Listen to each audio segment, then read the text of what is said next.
3 out of 4 against the St. Louis Cardinals. That one loss hurt. I mean, it hurt the way it happened, but not bad. I'm David Butler, and this is Clark and Addison, Born Into the Ivy. Don't forget to like and subscribe, leave us a 5-star review, and or some comments along the way on YouTube and or any audio platform. Also, don't forget to follow us on Twitter at dbutler79 or at Born Into the Ivy, and on Facebook at Clark and Addison, Born Into the Ivy. 7 straight road series wins. Total, overall series wins on the road, 18-6, and their last 24 away from Wrigley Field. That ain't too shabby, folks. That is not too shabby. The Cardinals review. On game 1, we had David Peterson. He did a really good job. Nothing terribly impressive outside. He had a lot of ground balls, over 50% ground ball rate. I think that's the first time he's done that since he's been traded here. Overall, like I said last time, man, I mean, he avenged the terrible start against them when they scored 10 runs on him, and just was really good. 5 2/3 innings, 2 runs allowed, 3 hits, and 2 walks. Bregman was the offensive star of the game. He went 4 for 5 with a homer and 2 doubles. But Nico Hoerner, he was no slouch either. 4 for 5 as well with a home run. So Cubs win 7-3. Game 2, Cubs jumped out early, 7-0 after 2. I mean, it was, that was awesome. Colin Ray Cruz threw 6 innings, gave up 1 run, all 4 hits and 2 walks. Dominating the Cards again as Seiya and Bregman each got 3 hits, and lots of others contributed with 2 hits as well. I think Pete was the only regular who didn't get a hit. And he had a little mini slump and then broke out. 10-2 win. Pretty complete domination on Tuesday night. Wednesday was game 3 in what turned out to be a true pitcher's duel. Matthew Boyd goes 7 scoreless innings and Dustin Matthews 5 scoreless, but neither team scores until the 10th inning when Pete seemingly wins the game with a bomb, a 2-run shot, and he pimped it. Looked fantastic, and then the Cubs lost. And a walk-off 3-2 loss as Trent Thornton just didn't have it last night on Wednesday night. It's going to happen, folks. I really like the way he pitches. He's been pretty good. He's had his moments, though, where he looked like he did Wednesday night. And that sucked, but it's part of it. In a perfect world, he's not a high-leverage guy for us. But because of all the injuries and everything else, he is right now. And there's other guys that come in, and I'm like, oh, crap, like Caleb Thielbar. I love Caleb Thielbar. Part of that is I appreciate what he did last year and everything. He's not been quite the same guy. But I trust Trent Thornton in situations better, and things just happen sometimes, folks. Like I said, in a perfect world, he's not that high leverage guy. He's more of a 5th, 6th, at most 7th inning guy. But you had burned Webb already, and it's him or Ferguson in that point. I guess maybe Rollison. I could have seen the argument of going with Rollison, and then you had Trent Thornton today instead of Rollison. I see the argument either way. I wish that they had gone to Rollison for the last batter against Herrera. I understood the righty versus righty, but it was obvious he didn't have it. For those who don't know, when you come in to start an inning and you hadn't pitched before, you have to face a minimum of 3 batters. That's just the way that is. So the only batter he could have faced, or Ryan Rollison could have faced, would have been Herrera. Trent Thornton had to face the rest of them. And he didn't have it. So it really sucked after Pete's homer. That was an amazing moment. If you didn't get to see it, God, I feel bad for you. Go back and watch it, but it ain't going to be the same at this point. It was awesome. In game 4, another extra inning game, another kind of pitcher's duel that minimized runs scored. Javier Assad went 4 1/3 with 1 run allowed, and Andre Palante 6 1/3, 2 runs, allowed a few more hits, but still kept the offenses limited. Pete and Bregman both got 2 doubles. Ian Happ finally comes through in his 3rd time up with runners in scoring position for the night in the 10th, and drove in Bregman with his own double after Bregman's 2nd double of the game. Ian Happ had another big opportunity in the 8th, but had a weak ground ball that couldn't get the job done. So I was really glad he got it. I do think I know y'all hear me hate on Ian. I think that he's been a little better recently, with the runners in scoring position and in bigger moments. Still not where you want a guy who's supposed to be one of the leaders of the franchise, by any means. But that's Pete is that guy, right? I mean, that was an MVP moment last night when he hit the 2-run homer. And like I said, maybe I'm just too hard on Happ.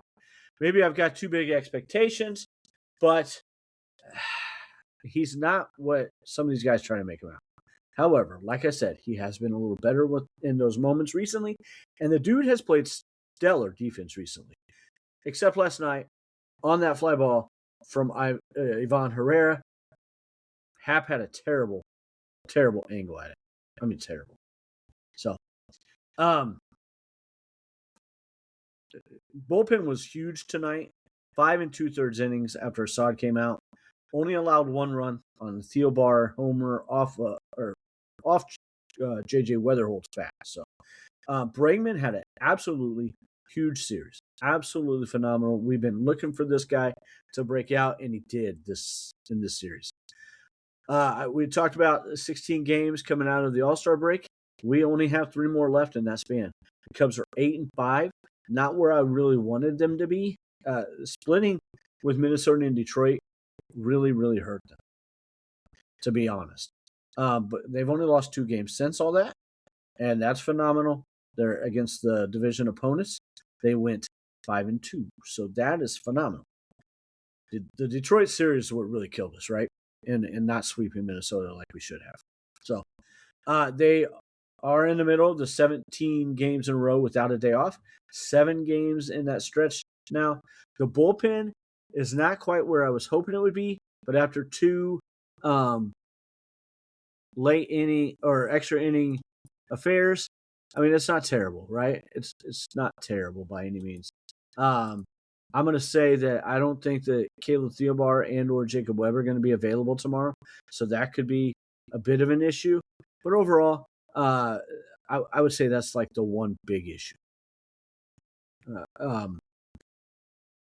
They probably both need the day off tomorrow. Everybody else should be available though, if it's a close game or whatever.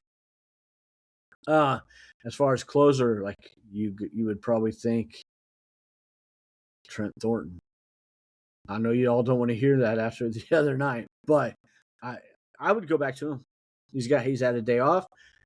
I think he's got the mentality for it. He's got the stuff, and that's who I would go to without Jacob. Maybe Rollison, but I'm going to guess that Rollison would probably be needed to help bridge the gap to him. Maybe Shota goes 8 innings though. That'd be phenomenal, right?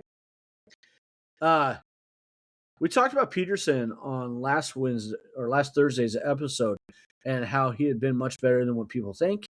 In that same time span, since they traded for David Peterson, both Shota Imanaga and Matthew Boyd have been absolutely phenomenal.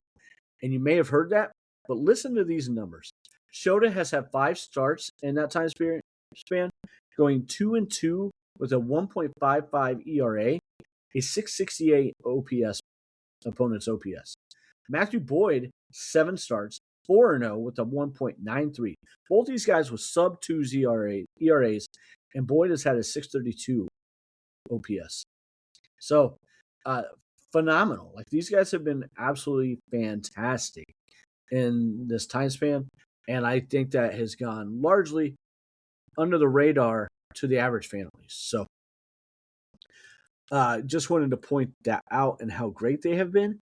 If we can get a bona fide ace, these guys fit in really nice. as the 2 and 3s. And that's without adding in Edward Cabrera and what he could possibly do if he comes back completely healthy, which there's no reason for him to come back if he's not, right?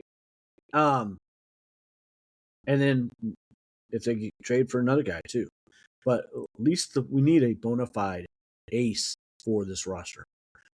Because Cade, he ain't coming back. Steele's not coming back as a starter. Ben Brown is probably not coming back as a starter.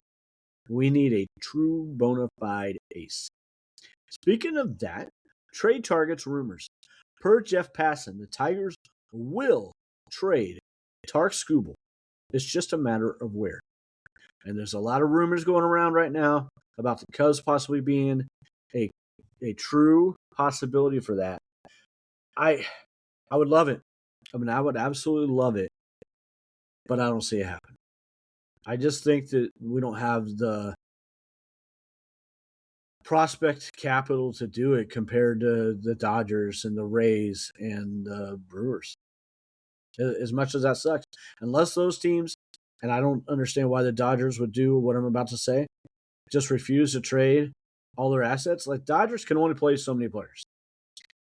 Like, it would not make sense for them to not trade for Tark Skubal if that's what they feel they need. And with Shota's injury, that's probably what they feel they need. So, and that's just the way it is, folks. We've got to get better at developing our players in the minors. I think that we have a very good minor league system. The problem is that not everybody else in Major League Baseball thinks that. And so they're only going to be touted so highly.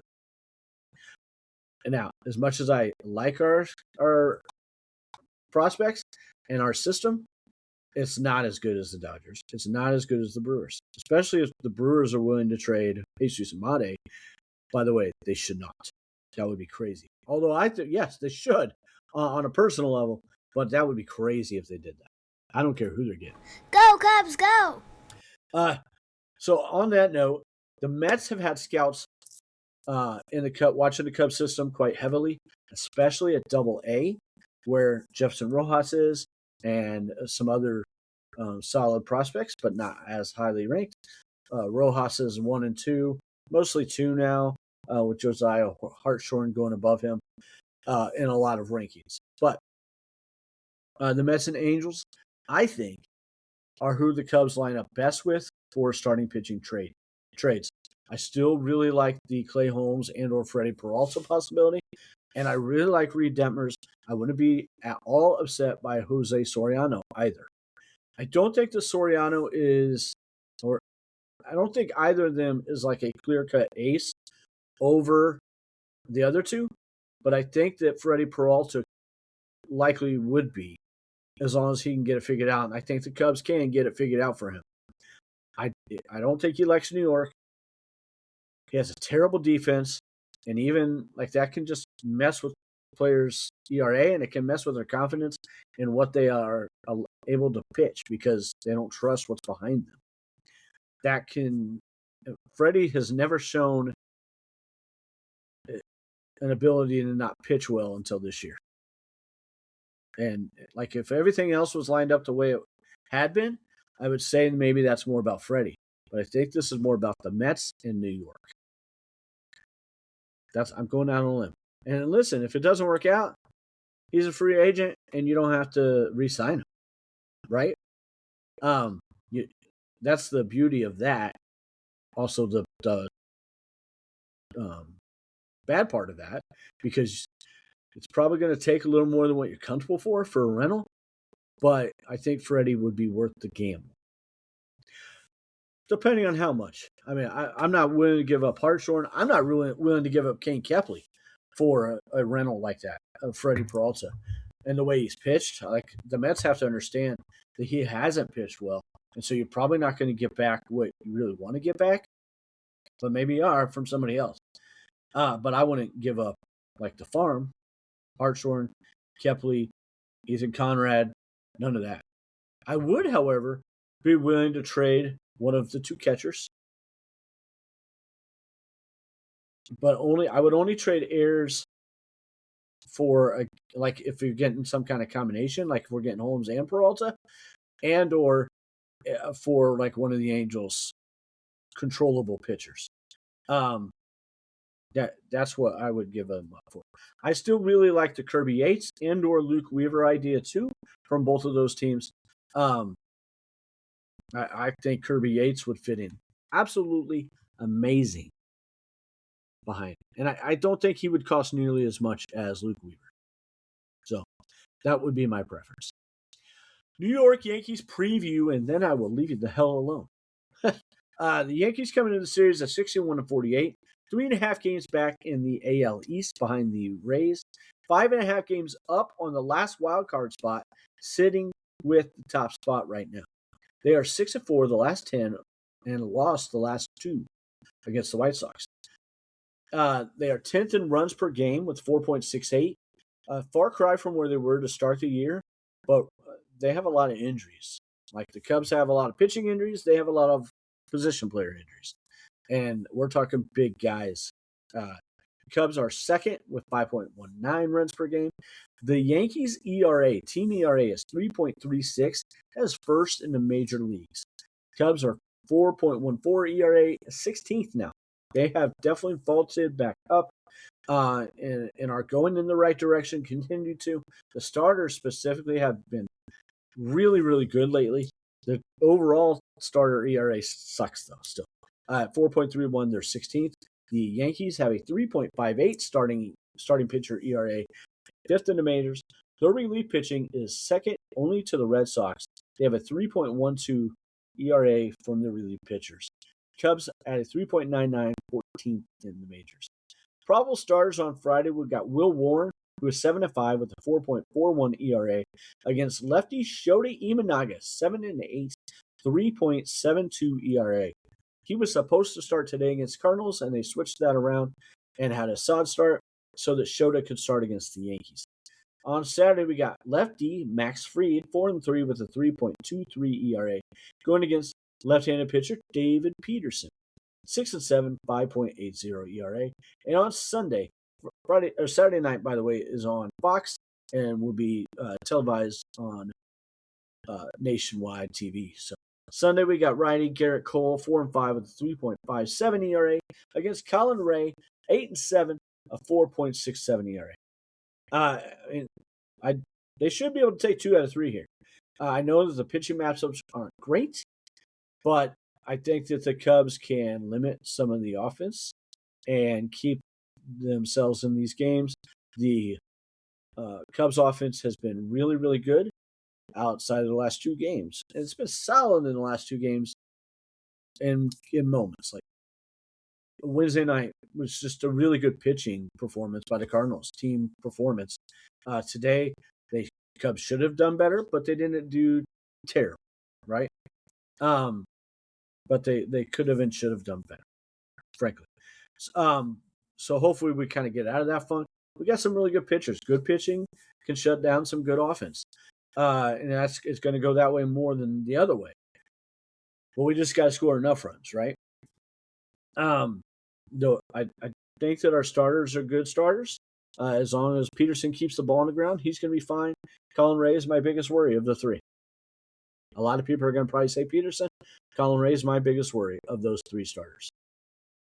Offensively, the Yankees are led by Ben Rice with a 935 OPS. He is a lefty. Paul Goldschmidt with a 793 OPS, and Jazz Chisholm with a 705 OPS. That's the third best OPS of active players for the Yankees right now. Aaron Judge, Stanton, and Cody Bellinger are on the IL, so we are meeting these guys at the right time, and we don't have to face Cam Schlitter. I know that we got some really good starters going against us, but Cam Schlitter is their lights-out guy right now. Their bullpen is led by Fernando Cruz, who has a 2.58 ERA. Took the loss today against the White Sox. David Bednar, former closer from the Pirates, is now the Yankee closer with a 2.74 ERA. Southpaw Brent Hedrick with a 1.33 ERA, and Angelica Chavilli, righty, with a 0.66 ERA in 12 games. Thank you very much for watching and or listening to Clark and Addison Born Tag. Don't forget to like and subscribe. Leave us a 5-star review on YouTube and or any audio platform, and leave us a comment or two along the way. Go, Cubs, go! Also, don't forget to follow us on Twitter at dbutler79 or at Born Into the Ivy, and on Facebook at Clark and Addison, Born Into the Ivy. Thank you very much, everybody. Have a great night, and let's go Cubs.